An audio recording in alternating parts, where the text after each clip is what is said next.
কেমন আছো? আশা করি ভালো আছো। তো আমিও খুব ভালো আছি। তো প্রচুর পরিমাণে বৃষ্টি হচ্ছে, আর বলো না, বৃষ্টিতে অনেক ক্ষয়ক্ষতি হয়ে যাচ্ছে মানুষের। দেখো, আর আমার ঘরটা ঘেমে একেবারে জল জল হয়ে গেছে।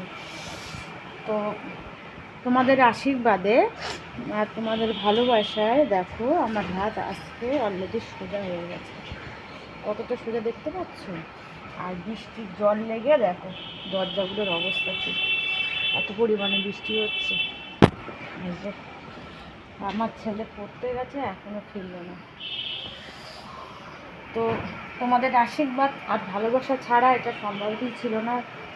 হয়তো মানুষের ভালোবাসা আছে দেখে আমার হাত অলরেডি এত বড় একটা অপারেশনের পরেও 1 মাসের মধ্যে প্রায় মেশিন দিয়ে হাত কতটা একটু একটু হালকা একটু ব্যথা আছে, যন্ত্রণা হচ্ছে খুবই। সোজা করাতে একটুখানি করে করছি, আবার খুলে দিচ্ছি। তো আশা করা যায় খুব তাড়াতাড়ি সুস্থ হয়ে যাব। তোমরা একটু আমাকে আশীর্বাদ করো আর একটু আমার পাশে থেকো, অবশ্যই আমি ভালো হয়ে যাব। তো আমি অলরেডি খেয়ে নিয়েছি, এবার আমার ওষুধ খাওয়ার পালা।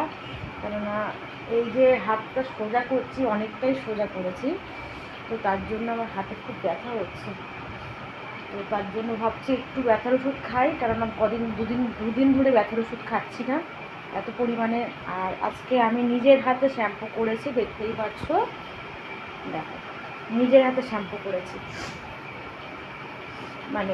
হাতটায় একটু প্লাস্টিক বেঁধে নিয়েছিলাম, বেঁধে নিয়ে বাথরুমে গেছি নিজের হাতে। ও মাই গড, জল আনা হয়নি। প্লাস্টিক বেঁধে নিয়েছি, বেঁধে নিয়ে নিজের হাতে শ্যাম্পু করেছি। নিজের বিছানার চাদর, কেননা সারাক্ষণ বিছানার মধ্যে বসে থাকছি, বিছানার চাদর তো প্রচুর ময়লা হচ্ছে, সব পাল্টিয়ে শ্যাম্পু করলাম। তো শ্যাম্পু যখন করতে পেরেছি, তো তাড়াতাড়ি সব কিছুই আস্তে আস্তে, মনের জোরটা খুব বেশি আর মানুষের ভালোবাসাটাই অনেকটাই কাজে লাগে। মানুষের আশীর্বাদ ভালোবাসা, তো সুস্থ হয়েই গেছে, হাত পুরো সোজা হয়ে গেছে। একটু ডিপের দেখা আছে, তো আশা করা যায় খুব তাড়াতাড়ি আমি সুস্থ হয়ে যাব। তো চলো, সবাইকে এই বৃষ্টিতে সব বাইরে যেও না, প্রচুর পরিমাণে বৃষ্টি হচ্ছে, ভয় লাগে বৃষ্টিতে, মানুষ পড়ে যায়। এই পড়ে গিয়েই তো দুর্ঘটনাটা হয়েছে। যাই হোক, হয়তো ভগবান অল্পের উপর দিয়ে আমাকে বাঁচিয়ে দিয়েছে। ভগবান যেটা করে মঙ্গলের বিষয় সবসময় ভাবতে হবে, এটা হয়তো আমার ভালোর জন্যই হয়েছে, যাতে আমি ওই বাইকটা না চলি, উবের বাইক। তো সবাইকে অনেক অনেক শুভেচ্ছা রইল, অনেক অনেক ভালোবাসা রইল। আর সবাই তারকেশ্বর যাও, বাবার মাথায় জল ঢালো। আমি রাস্তায় গিয়ে দেখবো, আমি তো আর যেতে পারবো না।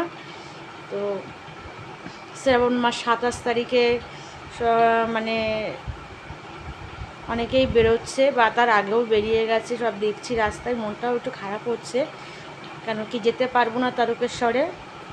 তো অন্যবার যাব, ঠিক আছে। আর সামনে কচুয়া আছে, তো লোকনাথে যাওয়ার খুব ইচ্ছা আছে, ভগবান যদি টানে অবশ্যই যাব। তো সবাইকে টাটা, সবাই ভালো থাকবে, সুস্থ থাকবে, আর আমাকে একটু বেশি বেশি করে আশীর্বাদ করবে। টাটা।